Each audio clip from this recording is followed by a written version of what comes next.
ہر قسم کی تعریفات، تسبیحات، بلائی کی، بڑائی کی، خیر کی، پاکیزگی کی، عظمت کی، عزت اور جلال کی باتیں تمام کی تمام اللہ رب العزت کے لیے ہے کہ اس نے ہمیں پیدا کیا، ہمارا رب ہے، آسمان و زمینوں کا رب ہے، حقیقی شہنشاہ ہے، واحد القہار ہے۔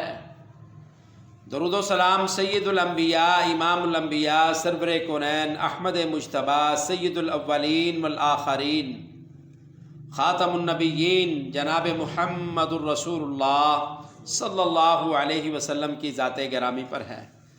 رب العالمین نے رسول اللہ صلی اللہ علیہ وسلم کو ہم انسانوں کی رشد و ہدایت کے لیے مبعوث فرمایا ہے۔ یقیناً وہ شخص کامیاب ہے، کامران ہے جس نے رسول اللہ صلی اللہ علیہ وسلم کی سیرت کو اور صورت کو اپنے لیے نمونہ بنا لیا، اس مختصر زندگی میں بھی جو عنقریب ختم ہونے والی ہے، اور وہ زندگی جو ہمیشہ ہمیشہ آباداً آباد نہ ختم ہونے والی زندگی، آخرت کی جنت کی زندگی، اسی کی انشاءاللہ کامیاب ہوگی جس نے رسول اللہ صلی اللہ علیہ وسلم کے دین کو، آپ کی سیرت اور صورت کو اپنے لیے نمونہ بنایا۔ سامعین محترم، گزشتہ سے پیوستہ ہم قرآن اور حدیث کی روشنی میں یہ تعلیمات حاصل کر رہے ہیں کہ اسلام میں غربت ختم کرنے کے طریقے کیا ہیں، غربت ختم کرنے کا علاج اسلام نے کیا بتلایا ہے۔ تو اس میں سے چند ایک ہم سماعت فرما چکے ہیں، ان اسباب میں سے جس کے سبب اللہ تعالی اپنے بندوں کے رزق روزی میں برکتیں نازل فرماتا ہے، ان میں پہلا تقویٰ ہے۔ جو اللہ کا ڈر اپنے دل میں خوف پیدا کر لے اور سمجھے میرا رب مجھے دیکھ رہا ہے، میرا رب ہے جس کے لیے میں نیک عمل کر رہا ہوں، اچھے اعمال کر رہا ہوں، جس کی رضا اور خوشنودی کے لیے میں عمل کر رہا ہوں، تو یہ تقویٰ۔ اور دوسرا سبب استغفار ہے۔ جو بندہ اللہ سے استغفار کرتا رہے، اپنے گناہوں کی بخشش، توبہ کرتا رہے اور اللہ سے معافی مانگتا رہے، اللہ تعالیٰ اس کے مال، اولاد، رزق، کاروبار، اس کی کھیتی باڑی، باغات میں بھی برکتوں کو نزول فرماتے ہیں۔ تیسرا سبب وہ ہے اللہ پر توکل اور یقین، کامل یقین، توکل علی اللہ۔ اس طرح ہمارا یقین اللہ کی ذات پر ہونا چاہیے، اس کی طاقت اور قدرت پر ہونا چاہیے۔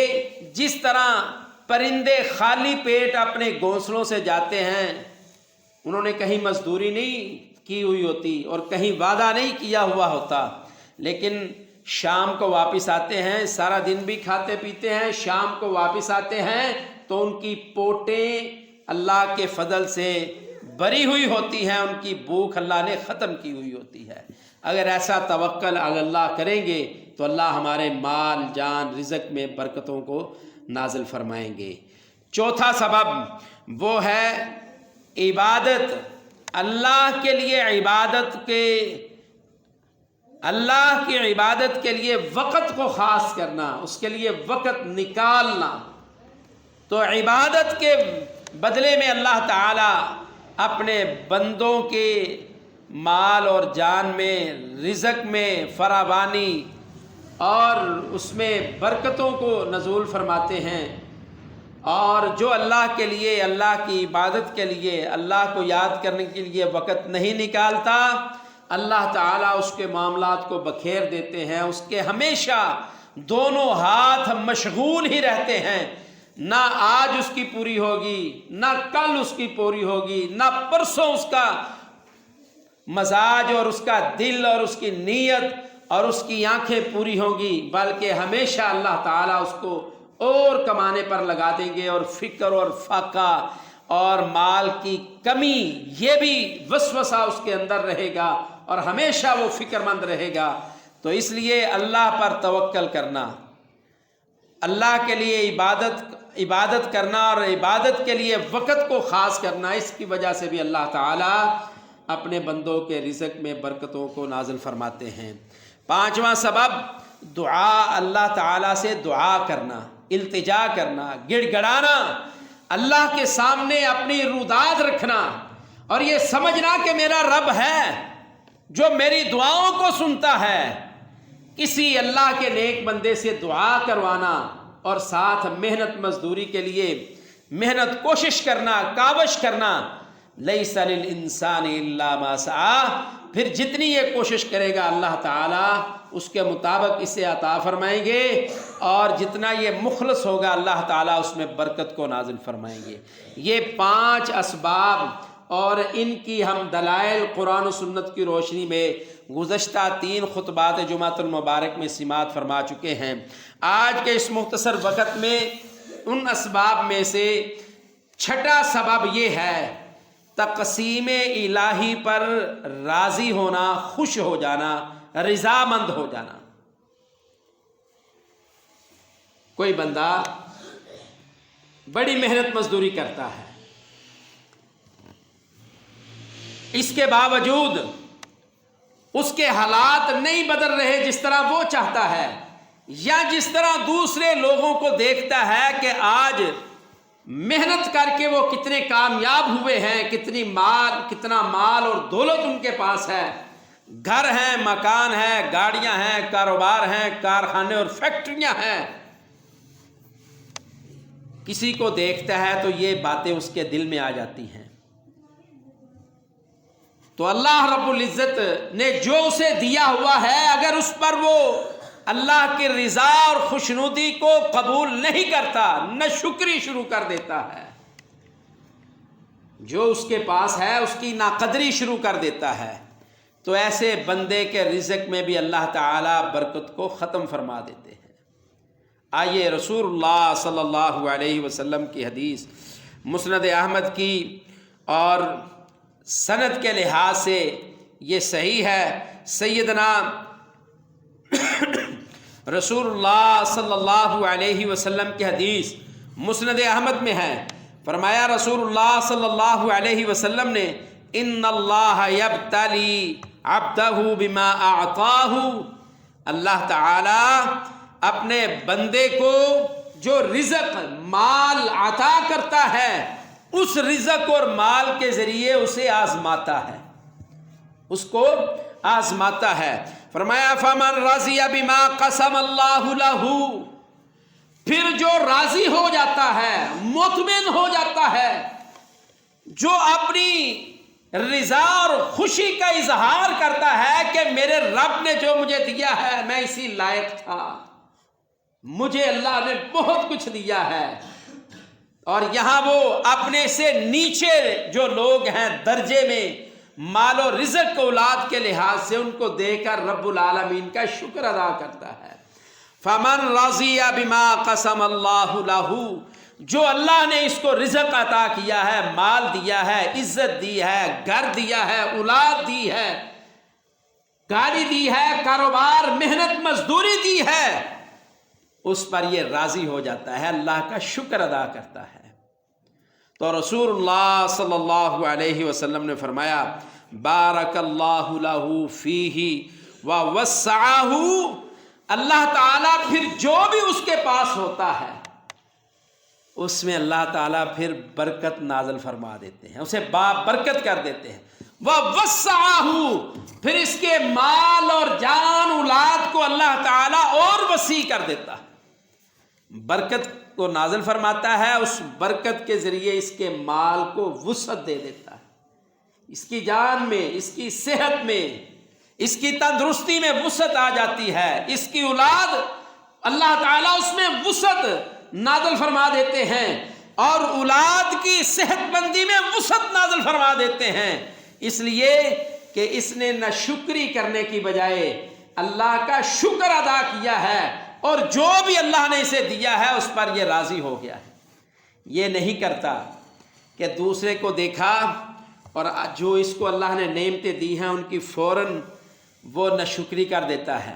ایک اور حدیث ہے، رسول اللہ صلی اللہ علیہ وسلم نے ارشاد فرمایا انظروا الی من هو اسفل منکم ولا تنظروا الی من هو فوقکم فهو اجدر ولا تزدروا نعمت اللہ علیہ.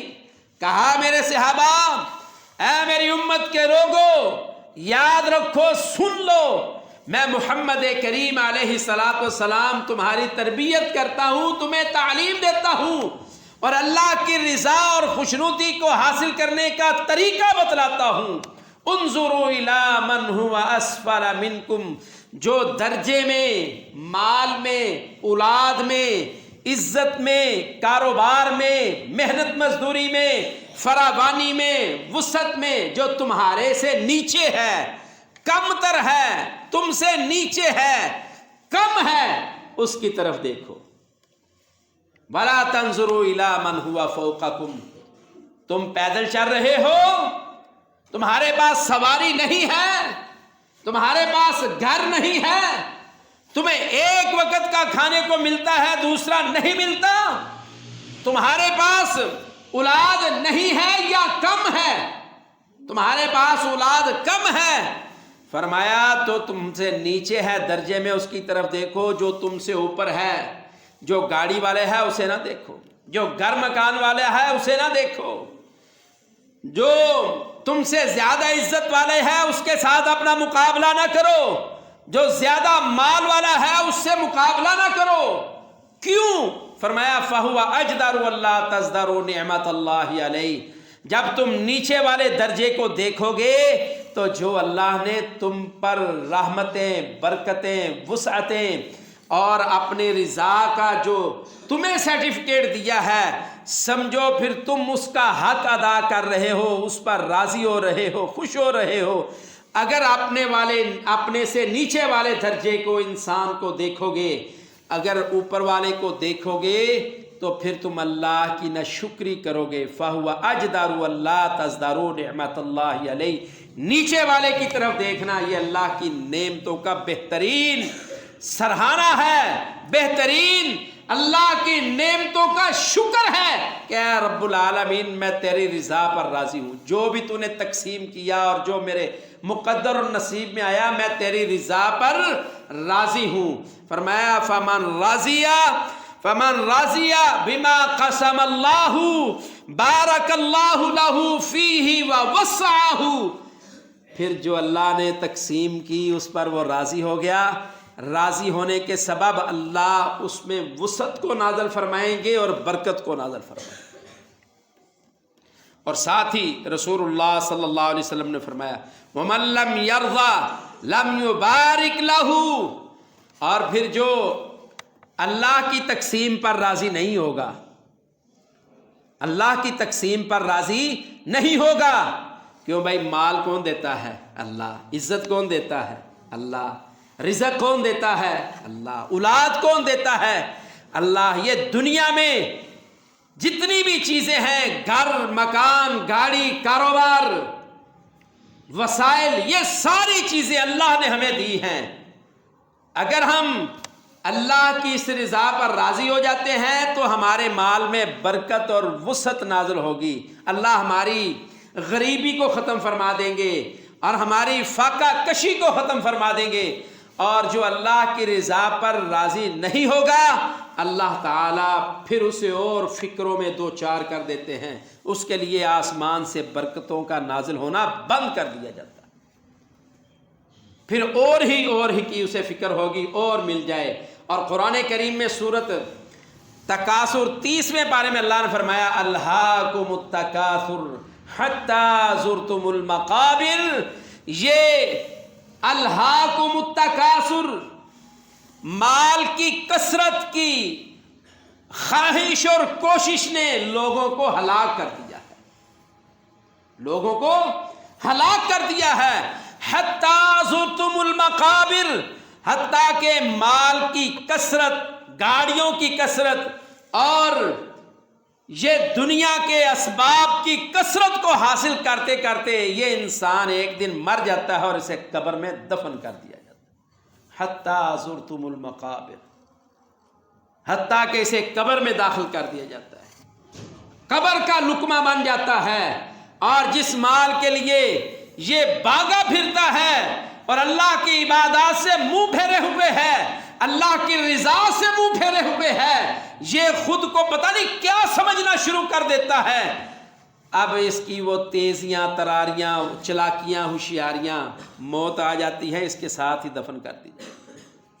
جو مال کی کثرت کی فکر تھی وہ مال بھی نہ ملا تو پھر فوت ہوا تو دنیا پہ چھوڑ کے چلا گیا۔ یہ کتنی بڑی نصیحت ہے۔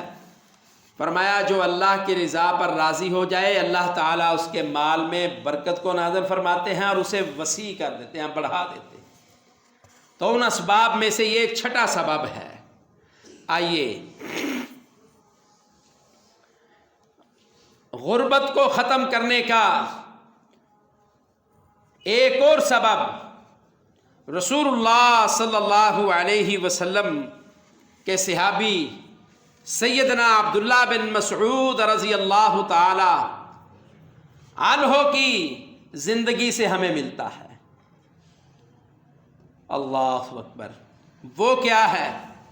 آئیے ہم قرآن اور حدیث کی روشنی میں اس کو سیکھتے ہیں اور دیکھتے ہیں ہمارے اسلاف، ہمارے بڑے کس طرح اللہ سے برکتوں کو، رحمتوں کو حاصل کرنے کے طریقے اختیار کیا کرتے تھے۔ سیدنا عبداللہ بن مسعود رضی اللہ تعالی عنہ اس حدیث کے خود ہی راوی ہیں۔ ساتواں سبب یہ ہے، ہم چاہتے ہیں ہمارے مال میں برکت ہو، رزق میں برکت ہو، فراوانی ہو، وسعت ہو، تو پھر ہمیں چاہیے کہ صبح کے وقت کام کاج پر جانا، کام کاج کرنا۔ صبح کے وقت میں اللہ تعالیٰ نے بڑی برکت رکھی ہے، اور صبح کے وقت کام کاج پر تو وہی جائے گا نا جو نماز کے لیے اٹھے گا۔ اگر کوئی شخص چاہتا ہے اپنے ٹائم ٹیبل کو درست کرنا چاہتا ہے، 5 نمازوں کے اوقات کی پابندی شروع کرتے، دنیا میں پوری کائنات میں اس سے بڑھ کر ٹائم ٹیبل کوئی بندہ درست کر ہی نہیں سکتا۔ لوگ کہتے ہیں میں ٹائم کا بڑا پابند ہوں، اگر تو نماز کا پابند ہے تو پھر ٹائم کا پابند ہوگا، اور اگر نماز کا پابند نہیں ہے تو پھر سمجھو کسی چیز کی پابندی اس میں نہیں ہے، کیونکہ نماز واحد ایسا عمل ہے جو ہمیں وقت کا تعین اور نماز کے وقت کی پابندی کا سبق دیتی ہے۔ جناب سیدنا حضرت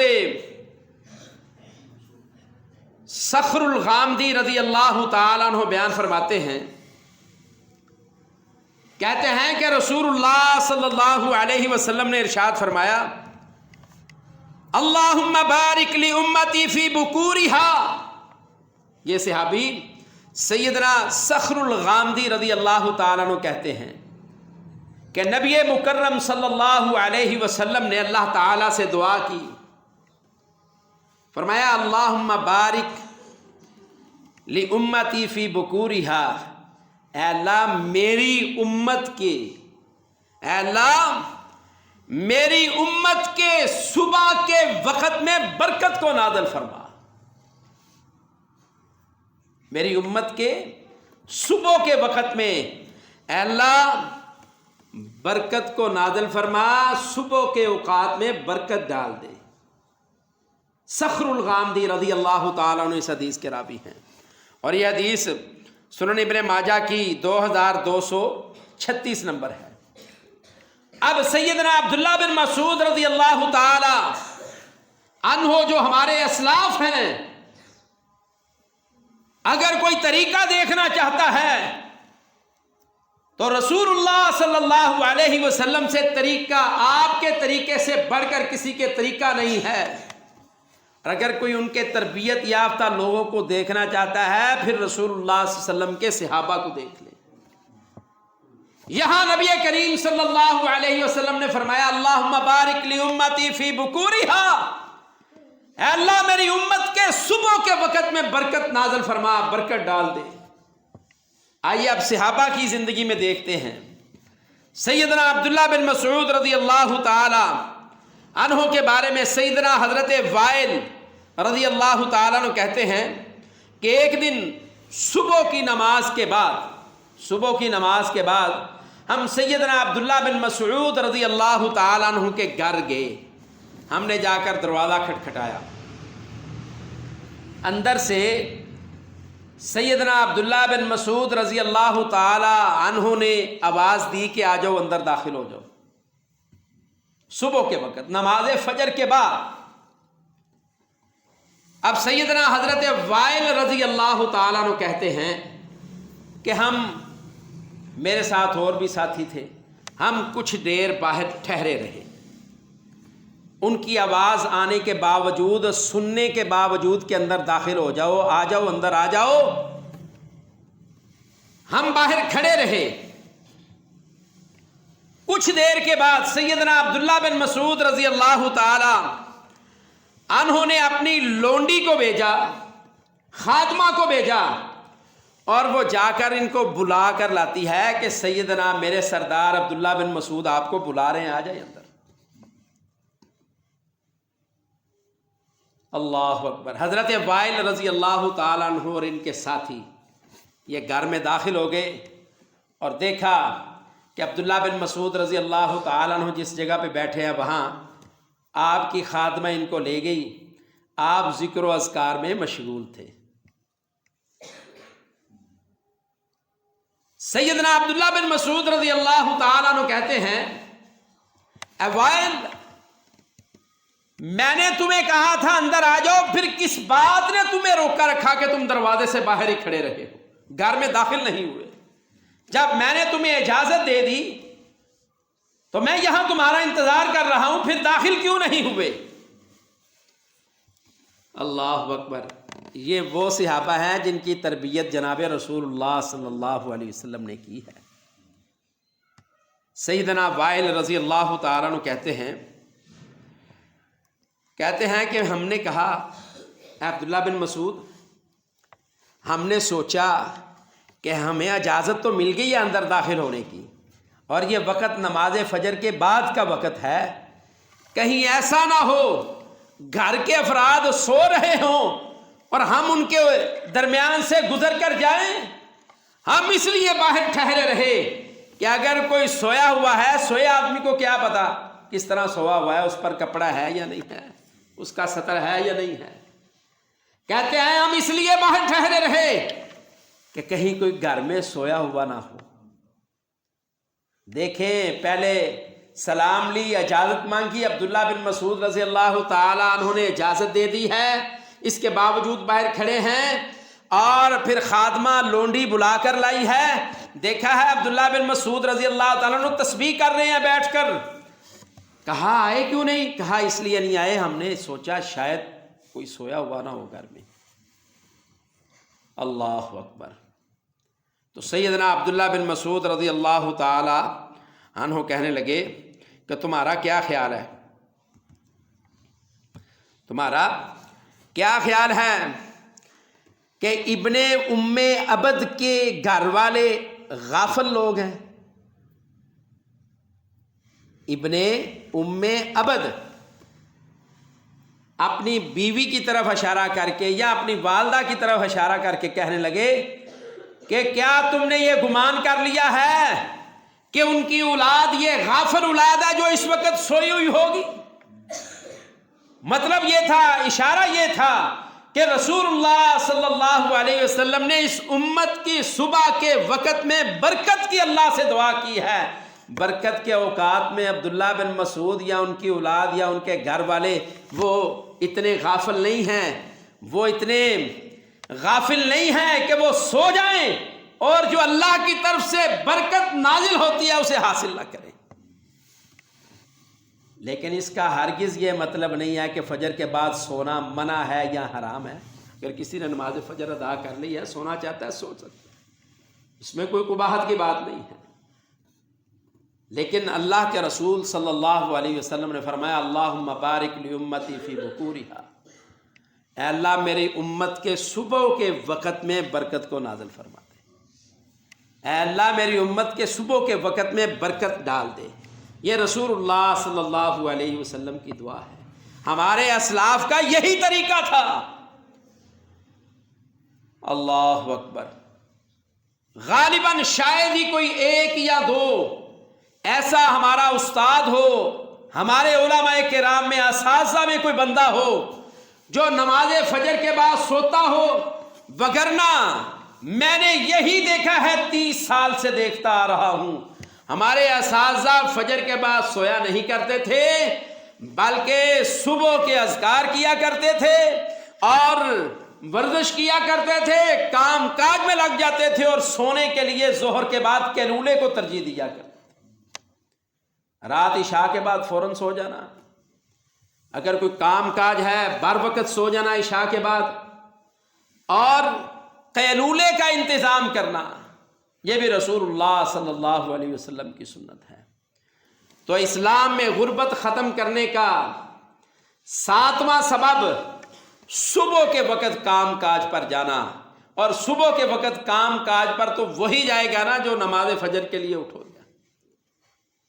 اور ہماری سوچ اور فکر یہی ہونی چاہیے، ہمیں اپنے بچوں کے ساتھ یہی بات کرنی چاہیے کہ بچوں جلدی بیدار ہو جاؤ، جلدی سو جاؤ، صبح بیدار ہونا ہے، نماز فجر کے لیے بیدار ہونا ہے۔ یہ نہیں کہنا چاہیے بھائی جلدی سو جاؤ، صبح اٹھ کے اسکول جانا ہے، صبح اٹھ کے کام پر جانا ہے، بلکہ بات یہ ہونی چاہیے کہ بچوں جلدی سو جاؤ، صبح اٹھ کر نماز فجر باجماعت ادا کرنی ہے۔ اور یاد رکھو یہ بات بھی ہمیں اپنے بچوں کو سمجھانی ہے، ان کو پڑھانی ہے کہ میرے بیٹے میری بیٹی جنت میں ہم نے جانا ہے انشاءاللہ ضرور، اور میں یہ نہیں چاہتا کہ میرا بچہ یا آپ جنت سے باہر رہیں، اس لیے نماز فجر کے لیے بیدار ہو جاؤ، اس لیے نماز فجر کے لیے اٹھ جاؤ اور نماز فجر کو باجماعت ادا کرو۔ تو سامعین محترم، اسلام میں غربت ختم کرنے کے اسباب میں سے ہم نے 7 اسباب سماعت فرمائے ہیں۔ آج کی اس مجلس میں 2 سبب، چھٹا اور 7واں۔ چھٹا سبب یہ ہے کہ جو اللہ رب العزت نے رزق تقسیم کر دیا ہے، تقسیم الہی پر رضامندی خوشی کا اظہار کرنا۔ اور 7واں سبب یہ ہے کہ صبح کے وقت کام کاج پر جانا۔ اللہ تعالیٰ اس وقت میں برکت کو نازل فرماتا ہے۔ اے اللہ ہمیں زندہ رکھ، دین پر، دین اسلام پر موت دے، تو شہادت جیسی عظیم موت عطا فرما۔ وما علیہ الا البلاغ المبین۔